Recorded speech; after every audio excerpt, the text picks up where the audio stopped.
আসসালামু আলাইকুম। নবম এবং দশম শ্রেণীর সুপ্রিয় শিক্ষার্থীরা, তোমরা সবাই কেমন আছো? আশা করি সবাই খুব ভালো আছো এবং সুস্থ আছো।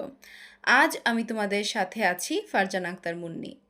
গত ক্লাসে আমরা শেষ করেছি পরিচ্ছেদ ১০ উপসর্গ দিয়ে শব্দ গঠন। আজকের ক্লাসে আমরা পড়ব পরিচ্ছেদ ১১ প্রত্যয় দিয়ে শব্দ গঠন। তোমাদের নিশ্চয়ই মনে আছে গত ক্লাসের শেষে আমি তোমাদেরকে বলে দিয়েছিলাম যে আজকের যে পরিচ্ছেদটুকু তোমরা সেটা যেন একটু চোখ বুলিয়ে এসো। আচ্ছা, আমার বিশ্বাস তোমরা কেউ কেউ এটাকে পড়েছো, আবার কেউ কেউ হয়তো পড়তে পারোনি, বিভিন্ন সমস্যা থাকতেই পারে, কোনো ব্যাপার না। আজকে আমরা এই পরিচ্ছেদটুকু খুব ভালো মতো করে বুঝে নিব। তার জন্য আমাদের কি করতে হবে? আমাদেরকে শুরু থেকে শেষ পর্যন্ত মনোযোগ দিয়ে ক্লাসটি করতে হবে। তাহলে চলো আজকে আমরা আমাদের ক্লাসটি শুরু করি। দেখো, প্রত্যয় দিয়ে শব্দ গঠন। তো প্রত্যয় যদি আমি পড়তে যাই, আমাকে কি করতে হবে? আমাকে প্রথমে জানতে হবে প্রত্যয় কি। আমাকে কি জানতে হবে? প্রত্যয় কি। উপসর্গের বেলায় আমরা পড়েছি যে উপসর্গ হচ্ছে এমন একটা অর্থহীন শব্দাংশ যা শব্দমূলের পরে বসে, শব্দমূল বা ধাতুর পরে বসে নতুন একটা সাধিত শব্দ গঠন করে। এটা হচ্ছে উপসর্গের কাজ। আর প্রত্যয়ের কাজ কি? প্রত্যয়ও কিন্তু অর্থহীন শব্দাংশ, কিন্তু সেটা শব্দের শুরুতে বসে না, প্রত্যয় বসে শব্দের শেষে। তাহলে আমরা কি বলতে পারি? শব্দ বা ধাতুর পরে। ধাতু কি? ধাতু হচ্ছে ক্রিয়ামূলের, মানে ক্রিয়াপদের, ক্রিয়াপদ যে একটা শব্দ আছে, লিখেছিলাম, করেছিলাম, এটার যে মূল শব্দ কর, লিখ, দেখ, এই যে ধাতু মানে ক্রিয়াপদের মূল অংশ, সেটাকে আমরা বলতে পারি ধাতু। তাহলে শব্দ বা ধাতুর পরে অর্থহীন যেসব শব্দাংশ যুক্ত হয়ে নতুন শব্দ তৈরি করে তাদেরকে আমরা বলতে পারি প্রত্যয়। আমরা অনেকেই জানি যে এক বা একাধিক ধ্বনি সমষ্টি দিয়ে তৈরি হয় শব্দ। আমাদের এই যে বাংলা শব্দ ভাণ্ডারটা, এটা কিন্তু বিশাল, এটা বিশাল। তো এর মধ্যে এমন এমন কিছু শব্দ আছে যার মাধ্যমে মানে আমরা কাজ করাকে বুঝি। তো এই ব্যাকরণের ভাষায় এই শব্দগুলোকে আমরা বলে থাকি ক্রিয়া। আর এই যে ক্রিয়া, এগুলোর বাইরে যে শব্দগুলো আছে সেগুলো হচ্ছে নাম শব্দ। ক্রিয়া বা নাম শব্দ এগুলোর আবার একটা মূল শব্দ থাকে। এই মূল যেই শিকড়টা, যে মূল যে শব্দটা, সেটা কি করে? এটার যে ভিতরের যে অর্থটা, অন্তর্নিহিত যে ভাব, সেটাকে কিন্তু প্রকাশ করে। এই মূল অংশটাকেই বলা হচ্ছে কি? প্রকৃতি। আবার প্রকৃতির শেষে যেটা যুক্ত হয় সেটা হচ্ছে প্রত্যয়। তাহলে আমরা দেখি যে প্রকৃতি দুই ধরনের, একটা হচ্ছে নাম প্রকৃতি, একটা হচ্ছে ক্রিয়া প্রকৃতি। দেখো, আমি বললাম এই যে রোগ, রোগ যোগ আ, তাহলে মিলে কি হলো? তোমরা বলো তো, রোগ যোগ আ মিলে কি হয়েছে? রোগা। রোগ যোগ আ মিলে হয়েছে রোগা। তাহলে এটার মূল যে শব্দটা সেটা কি ছিল? রোগ। রোগ কি? একটা নাম শব্দ। আর এটা শেষে এই যে প্রত্যয় যোগ হয়েছে আ, তাহলে মিলে কি হয়েছে? রোগা। তাহলে প্রকৃতির সাথে প্রত্যয় যোগ হয়ে হয়েছে রোগা। আর এটা কোন প্রকৃতি? এটা হচ্ছে নাম প্রকৃতি। তাহলে ক্রিয়া প্রকৃতি কোনটা? তাহলে ক্রিয়া প্রকৃতি কোনটা বলো তো? ক্রিয়া প্রকৃতি হচ্ছে এই যে দেখো, চল, চল যুগ অন্ত, চল যুগ অন্ত, এটা মিলে কি হয়েছে? চলন্ত। মানে কি? কোনো একটা কাজকে বোঝাচ্ছে।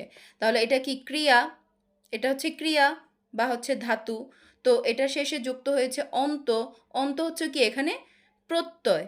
আর চল এটা হচ্ছে প্রকৃতি। কোন প্রকৃতি? ক্রিয়া প্রকৃতি। তাহলে প্রত্যয় কিসের কিসের সাথে যুক্ত হয়? একটা হচ্ছে নামের সাথে যুক্ত হয়, আর একটা হচ্ছে ক্রিয়ার সাথে যুক্ত হয়। যেটা নামের সাথে যুক্ত হয় সেটা হচ্ছে নাম প্রকৃতি, আর যেটা ক্রিয়ার সাথে যুক্ত হয় সেটা হচ্ছে ক্রিয়া প্রকৃতি। ঠিক আছে, এই অংশটুকু আমরা জেনে রাখলাম। এটা হয়তো তোমাদের এখানে নেই, কিন্তু তোমাদের কাজে লাগতে পারে। এখন দেখো আমরা পরবর্তী অংশটুকু দেখব। এই যে প্রত্যয় কাকে বলে? শব্দ বা ধাতুর পরে, শব্দ বা ধাতুর পরে এতক্ষণ যেটা বুঝালাম যে শব্দ রোগ আর যোগ আ হচ্ছে কি একটা অর্থহীন অংশ, কিন্তু রোগ যোগ আ মিলে হয়েছে রোগা। আবার দেখো ধাতুর পরে চল যোগ অন্ত, ঠিক আছে, তো এটা মিলে হয়েছে কি চলন্ত। তাহলে শব্দ এবং ধাতুর পরে অর্থহীন যেসব শব্দাংশ যুক্ত হয়ে নতুন শব্দ তৈরি করে সেগুলোকে কি বলে? সেগুলোকে বলে প্রত্যয়। এই যে আমরা যদি একটু উদাহরণগুলো খেয়াল করি তাহলে আমরা দেখতে পাবো, দেখো বাঘ যোগ বাঘা, দিন যোগ ইক দৈনিক, দোল যোগ অনা দোলনা, ক্রি যোগ তব্য কর্তব্য, ক্রি যোগ তব্য কর্তব্য। তাহলে এইখানে বলো তো যে প্রত্যয় কোনটা? প্রত্যয় হচ্ছে এই যে বাঘা শব্দের বাঘ বাঘ মানে কিন্তু আমরা বুঝি যে এটা হচ্ছে একটা প্রাণী, কিন্তু এর সঙ্গে যখন অর্থহীন মানে এর পেছনে একটা অর্থহীন শব্দাংশ যুক্ত হয়ে হচ্ছে একটা নতুন শব্দ, সেটা কি হচ্ছে? বাঘা। তারপরে দিন, দিন মানে বুঝি হচ্ছে আমরা প্রতিদিন, যে একদিন, ২ দিন, ৩ দিন, যেটা আমাদের ডেইলি চলে। তো দিন, আর এটার সাথে যখন ইক প্রত্যয় যুক্ত হবে মিলে হয়েছে দৈনিক। তারপরে দোল, দোলের সাথে অনা প্রত্যয় যুক্ত হয়ে হয়েছে দোলনা। ক্রি যুগ তব্য, এই যেখানে তব্য যুক্ত হয়ে হয়েছে কর্তব্য। তাহলে এই অংশটুকু আমরা বুঝলাম। এর পরের অংশটুকু তোমরা দেখো। শব্দের পরে যেসব প্রত্যয় যুক্ত হয় সেগুলোকে তদ্ধিত প্রত্যয় বলে। শব্দের পরে মানে কাজ ছাড়া যেই শব্দগুলো দ্বারা কাজকে বোঝায় না, কাজ ছাড়া যে শব্দগুলো রয়েছে সেগুলো কি তদ্ধিত প্রত্যয়, সেগুলো হচ্ছে তদ্ধিত প্রত্যয়। তদ্ধিত প্রত্যয় দিয়ে সাধিত শব্দকে বলে তদ্ধিতান্ত শব্দ। তদ্ধিত প্রত্যয় দিয়ে সাধিত শব্দ মানে তদ্ধিত প্রত্যয় দিয়ে যেই নতুন একটা শব্দ গঠন হবে তাকে বলা হচ্ছে তদ্ধিতান্ত শব্দ। ঠিক আছে, দেখো উপরের উদাহরণে ও ইক তদ্ধিত প্রত্যয় এবং বাঘা ও দৈনিক হলো তদ্ধিতান্ত শব্দ। এই যে উপরের উদাহরণে বাঘা, বাঘের সাথে যোগ হয়ে কি হয়েছে? বাঘা।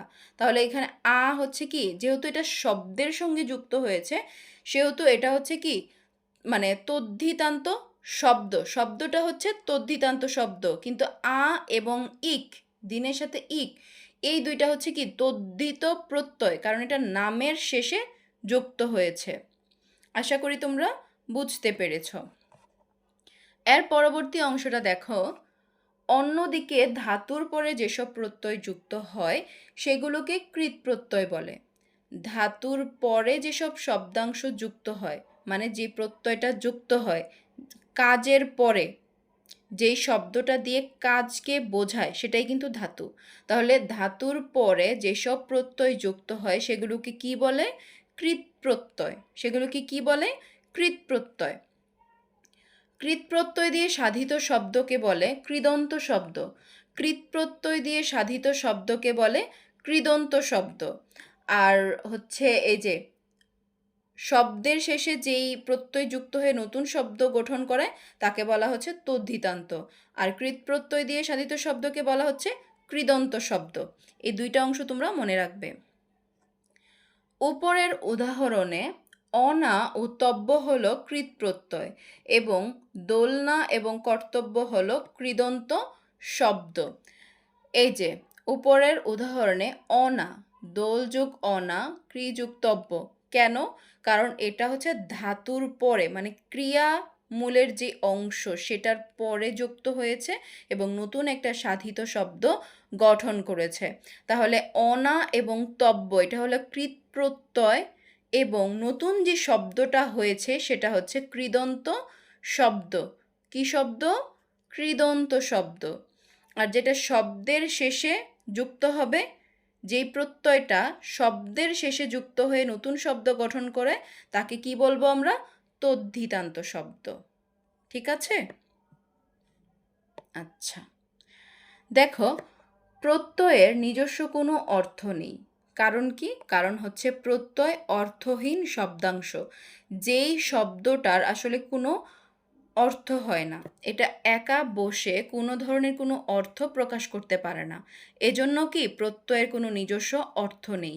তবে প্রত্যয় যুক্ত হওয়ার পরে অনেক সময় শব্দের অর্থ ও শ্রেণী পরিচয় বদলে যায়। প্রত্যয় যুক্ত হওয়ার পরে অনেক সময় কি হয়? শব্দের অর্থ এবং শ্রেণী পরিচয় কি হয়? বদলে যায়। শব্দের অর্থ ও শ্রেণী পরিচয়। নিচে প্রত্যয় দিয়ে গঠিত শব্দের উদাহরণ দেওয়া হলো। দেখো, আমরা একটু ছকটা মনোযোগ দিয়ে দেখব। অপ্রত্যয় শব্দ গঠন হয়েছে, দেখো, শিশু যুগ শৈশব তদ্ধিত। কারণ শিশু কি? শিশু হচ্ছে একটা শব্দ।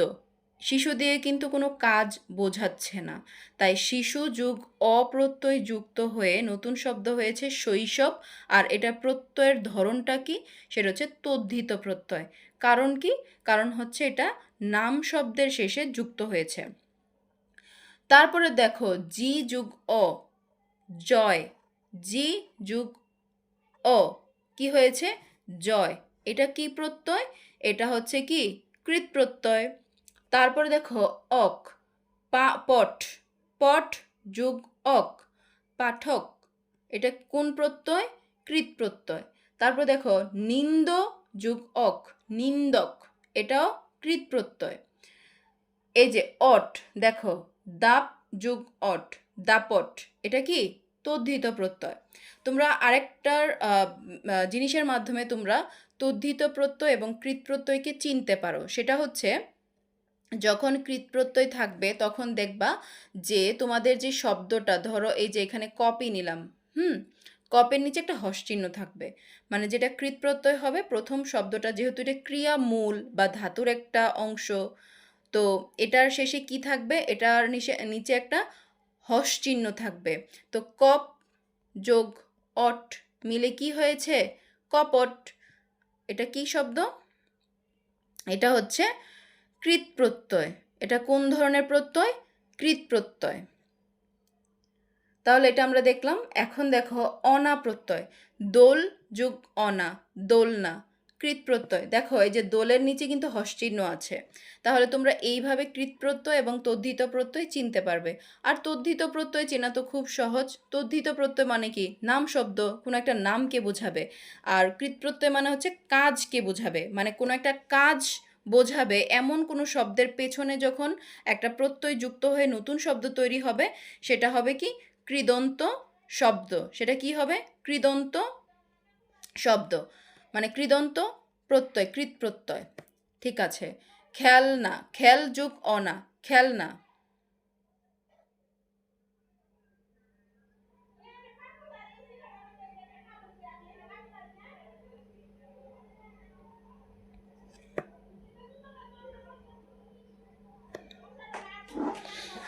এই যে দেখো অনা, অনা প্রত্যয়টার মধ্যে দোল যুগ অনা, দোলনা, কৃৎ প্রত্যয়। তারপর হচ্ছে দোল যুগ অনা, দোলনা, খেল যুগ অনা, খেলনা। এগুলো কি?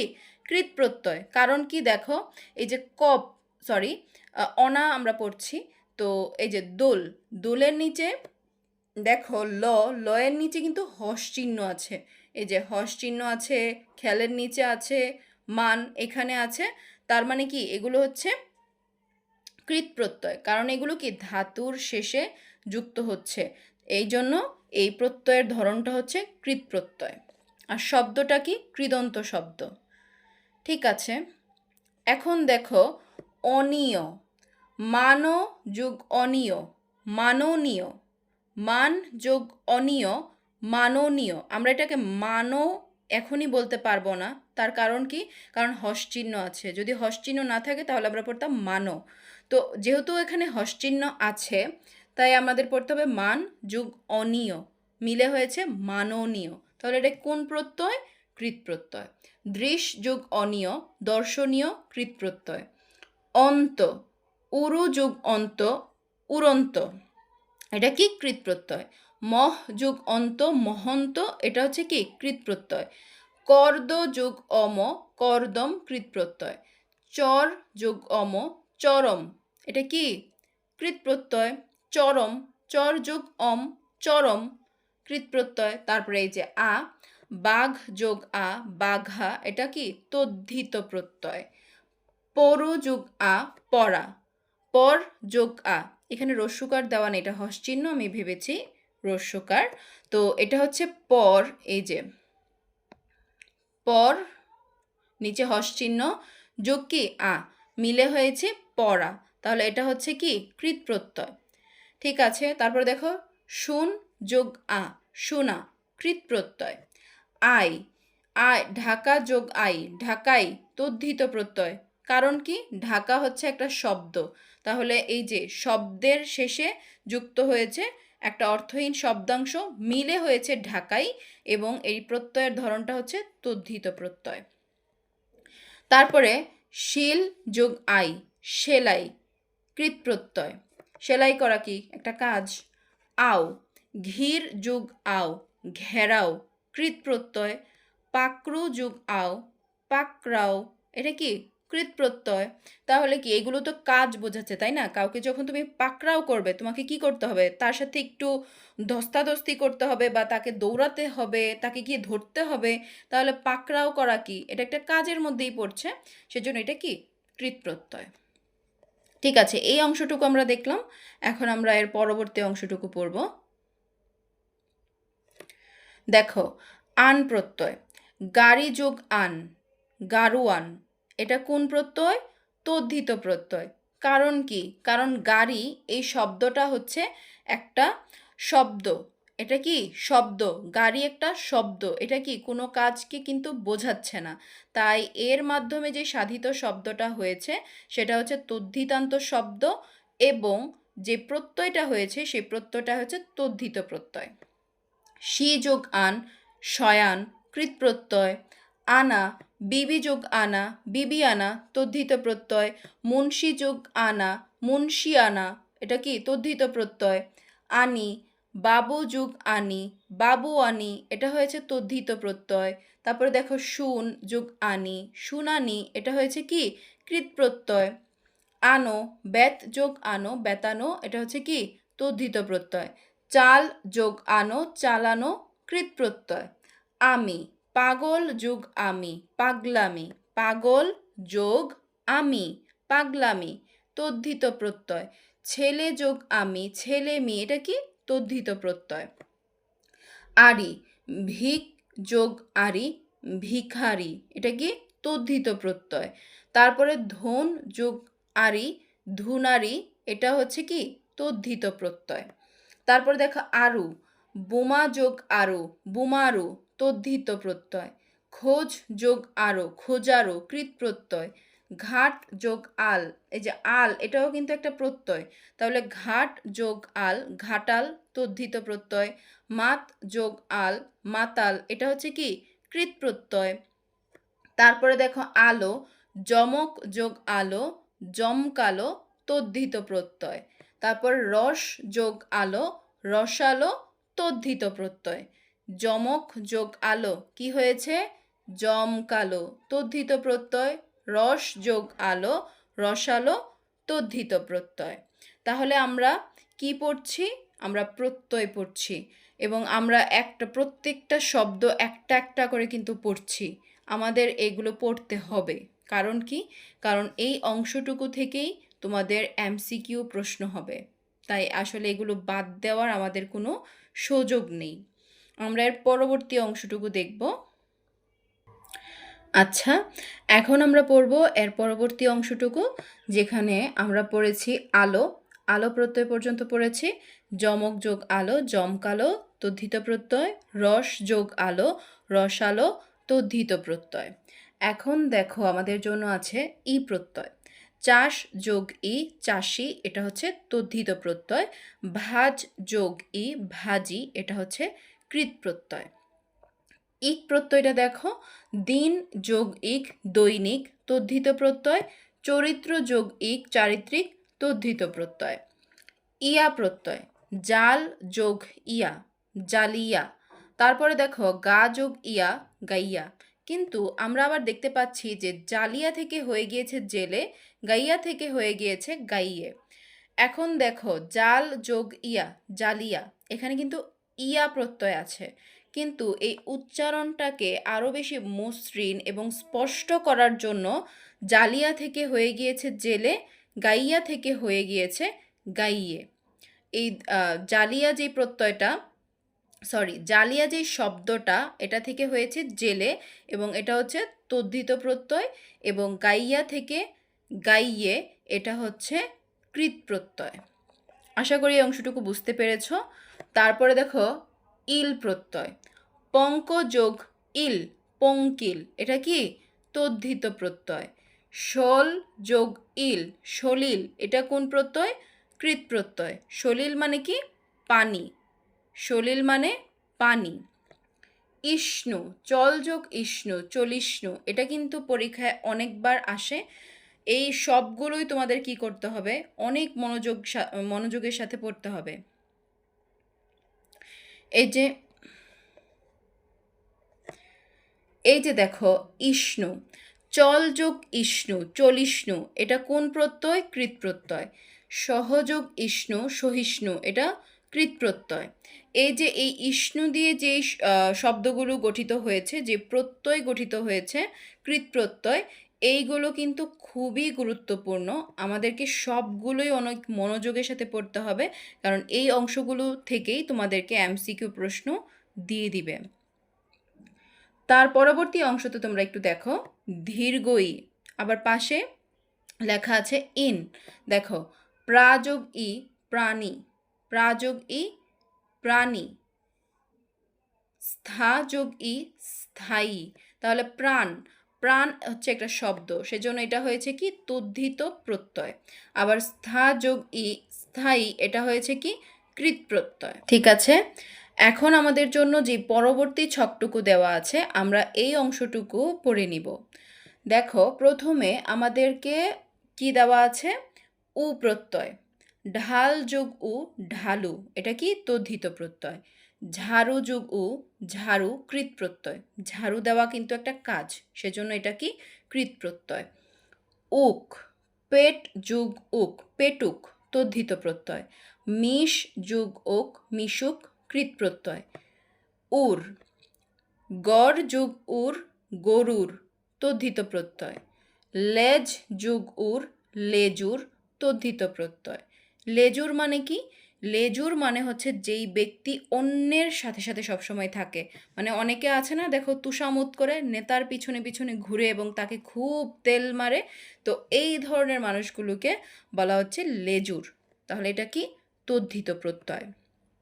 তারপরে দেখো উয়া, মাছ যোগ উয়া মাছুয়া তদ্ধিত প্রত্যয়। আসলে এটা একটা পেশা বোঝাচ্ছে, যে মাছ ধরে থাকে। পরু যোগ উয়া পড়ুয়া কৃত প্রত্যয়। পড়া কিন্তু একটা কাজ, সেজন্য পড়ুয়া, এটা হচ্ছে কৃত প্রত্যয়। উয়া, ঘর যোগ উয়া ঘরুয়া তদ্ধিত প্রত্যয়। লাগ যোগ উয়া লাগুয়া কৃত প্রত্যয়। বাড়িওয়ালা, রিক্সাওয়ালা, এগুলো তদ্ধিত প্রত্যয়। এটা আমরা নিশ্চয়ই বুঝতে পেরেছি, কারণ হচ্ছে বাড়ি, তারপর রিক্সা, এগুলো হচ্ছে শব্দ, কোনো কিছুর শব্দ বা নাম, সেজন্য এগুলো কি তদ্ধিত প্রত্যয়। ক, ফলা যোগ ক ফলক তদ্ধিত প্রত্যয়। চরু যোগ ক চরক কৃত প্রত্যয়। কর, বাজি যোগ কর বাজিকর তদ্ধিত প্রত্যয়। কারি যোগ কর কারিকর তদ্ধিত প্রত্যয়। খানা, এটা খুব ইম্পর্ট্যান্ট। ছাপা যোগ খানা ছাপাখানা তদ্ধিত প্রত্যয়। তারপরে ডাক্তারখানা তদ্ধিত প্রত্যয়।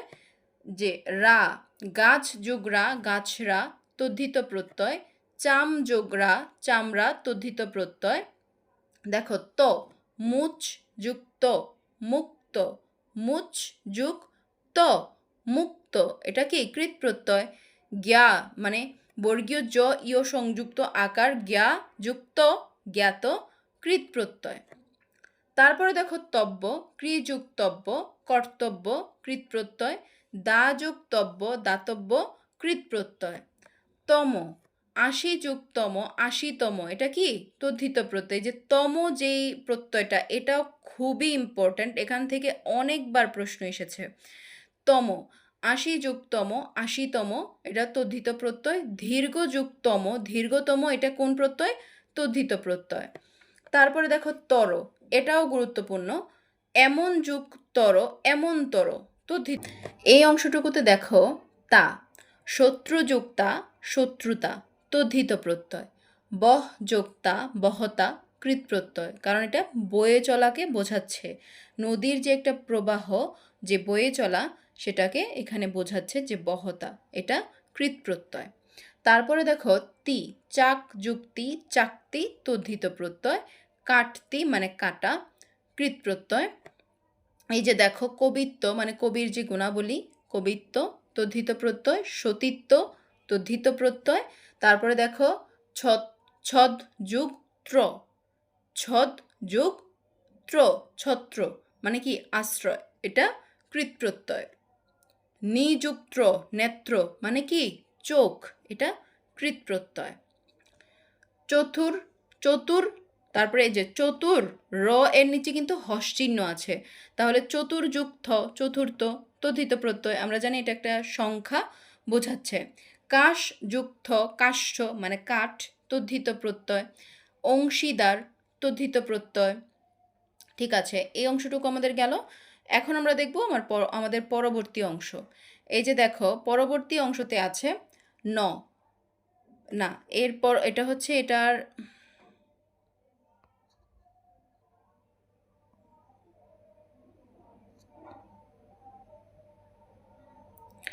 ঠিক আছে, এখন আমরা হচ্ছে আমাদের যে পরবর্তী অংশটুকু সেটা দেখব।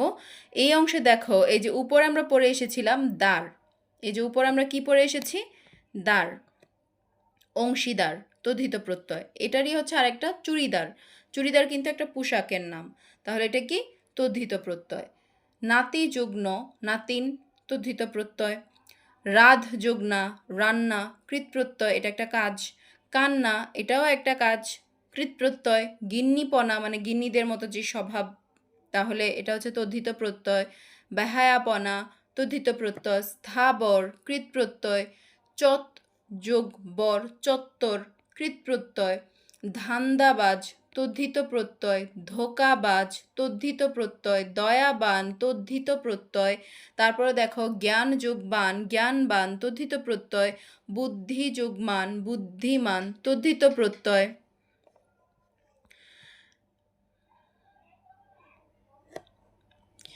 এই যে দেখো মান, বুদ্ধি যোগ মান, বুদ্ধিমান, তদ্ধিত প্রত্যয়। বৃদ্ধ যোগ মান, বর্ধমান, কৃৎপ্রত্যয়।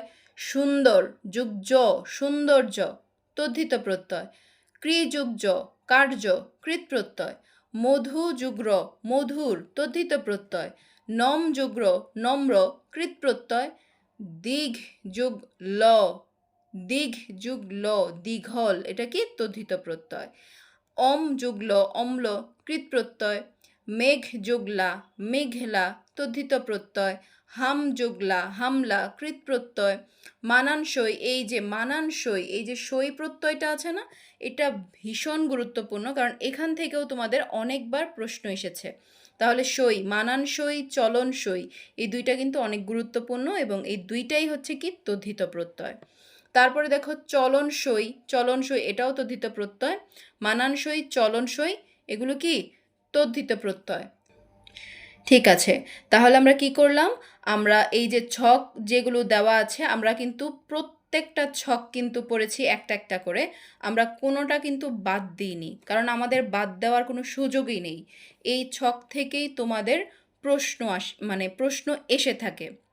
আমাদের এই ছকগুলো খুব ভালো মতো করে মন দিয়ে পড়তে হবে।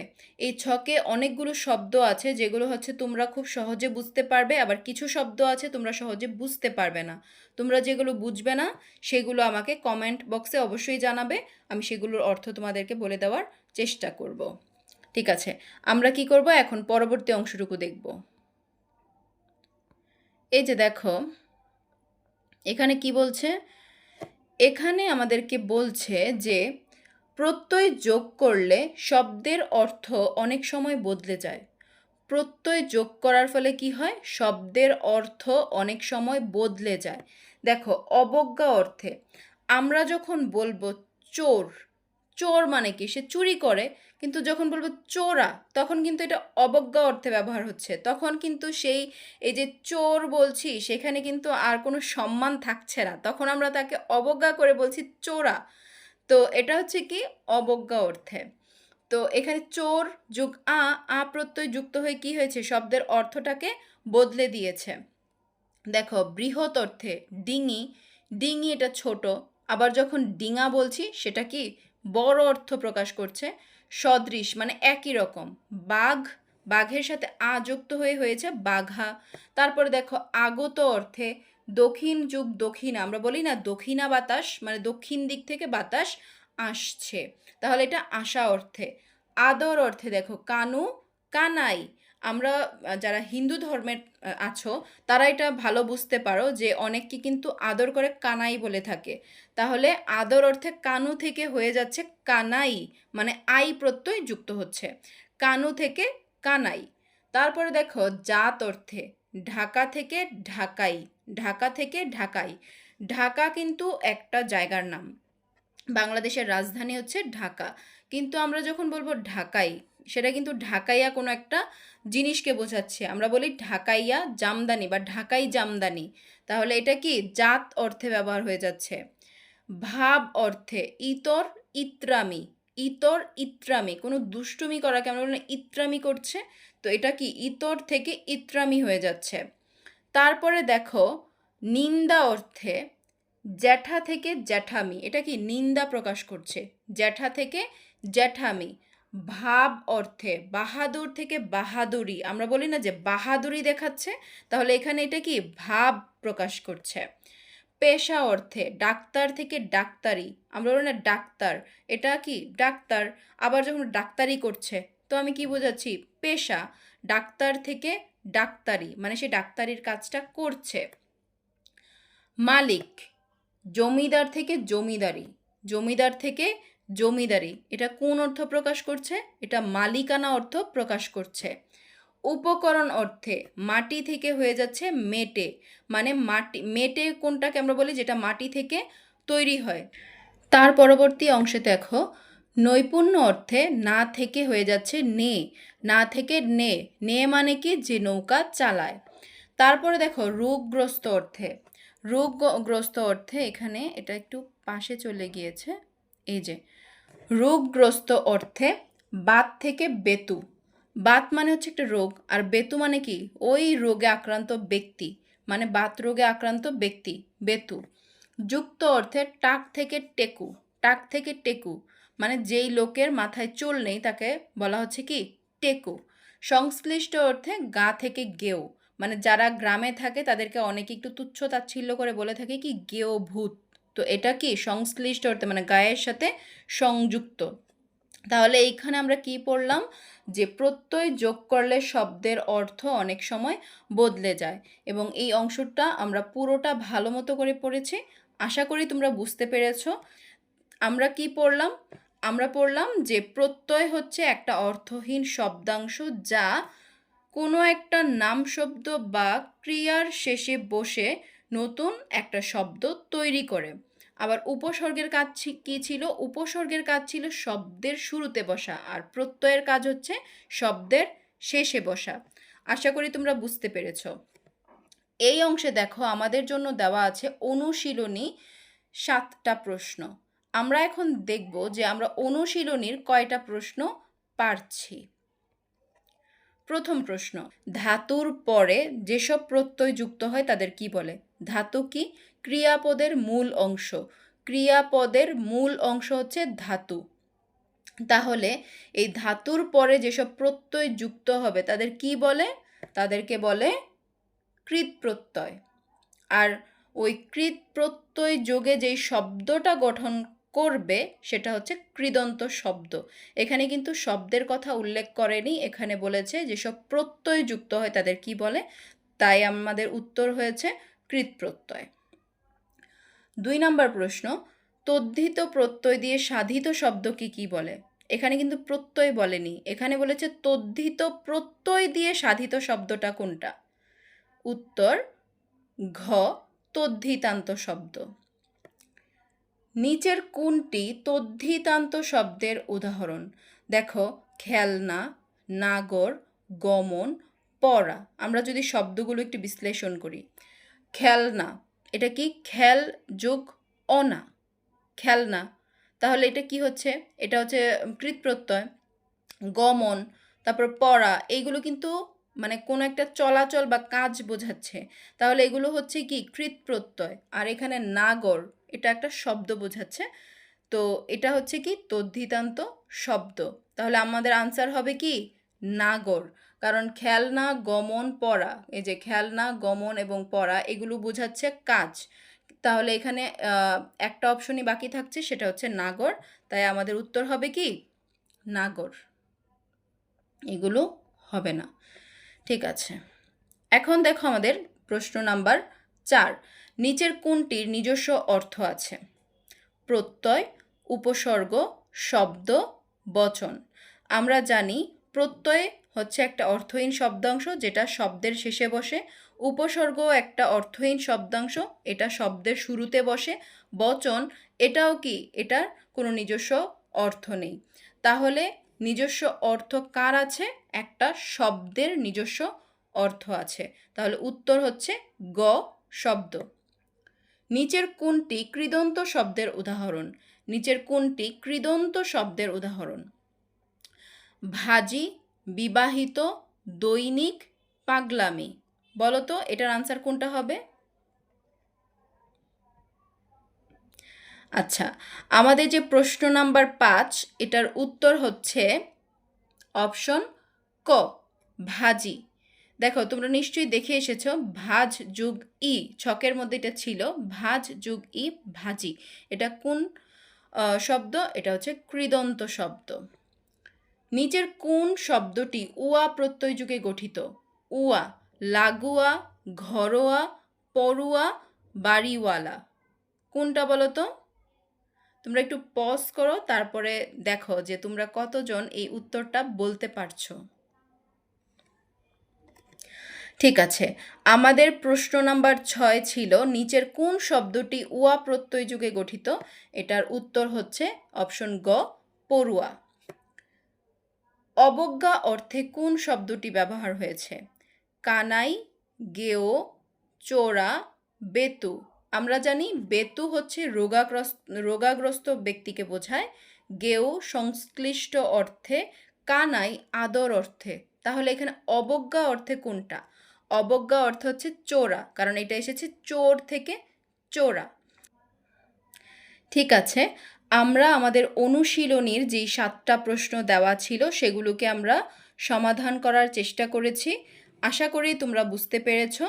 আজকে আমরা পড়লাম প্রত্যয় দিয়ে শব্দ গঠন, তারপরে এখানে কতগুলো ছক ছিল সেগুলো আমরা পড়েছি। তারপরে যেই প্রত্যয় দিয়ে শব্দ গঠনের ফলে শব্দের অর্থ অনেক সময় বদলে যায়, এই যে এই অংশটুকুও আমরা পড়েছি, এটা কিন্তু খুব গুরুত্বপূর্ণ। তারপর আমরা অনুশীলনীর যে অংশটুকু সেটাও পড়েছি।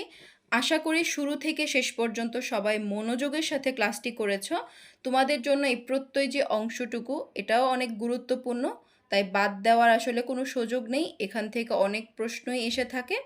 আর যেটা তোমাদেরকে প্রত্যেকটা ক্লাসেই বলে থাকি যে তোমাদের জন্য বোর্ড বই পড়ার আসলে কোনো বিকল্প নেই, কারণ তোমরা বোর্ড এক্সাম দিবে। বোর্ড এক্সামে তোমাদের বোর্ড বইয়ের বাইরে কোনো প্রশ্ন কখনো হয় না, তাই আমরা আশা করতে পারি সামনেও হবে না, তোমাদেরও হবে না। তাই তোমাদের প্রত্যেকের কি করতে হবে? বোর্ড যে বইটা সেটাকে ভালো করে আয়ত্তে নিয়ে নিতে হবে। তার জন্য আমাদের বারবার প্র্যাকটিস করতে হবে, বুঝে পড়তে হবে। আজকে আমরা পড়লাম পরিচ্ছেদ 11 প্রত্যয় দিয়ে শব্দ গঠন। আগামী ক্লাসে আমরা পড়ব পরিচ্ছেদ 12 সমাস প্রক্রিয়ায় শব্দ গঠন। আমি জানি তোমরা অনেকেই সমাসকে ভয় পাও, কিন্তু বিশ্বাস করো সমাস ভয় পাওয়ার মতো কোনো কিছুই না। সমাস একটু বুঝে যদি আমরা পড়তে পারি তাহলে আমাদের সকলের কাছেই অনেক সহজ একটা বিষয় এটা পরিণত হবে ইনশাআল্লাহ। আমরা আগামী ক্লাসে এটা পড়ব। আর তোমাদের কাছে যদি সময় থাকে তোমরা এই অংশটুকু, সমাসের যে অংশটুকু, এটা একটু ধারণা নিয়ে আসবে। ঠিক আছে? তাহলে আজকের ক্লাস এই পর্যন্তই। পরবর্তী ক্লাস পর্যন্ত তোমরা সবাই খুব ভালো থাকবে এবং সুস্থ থাকবে। আসসালামু আলাইকুম।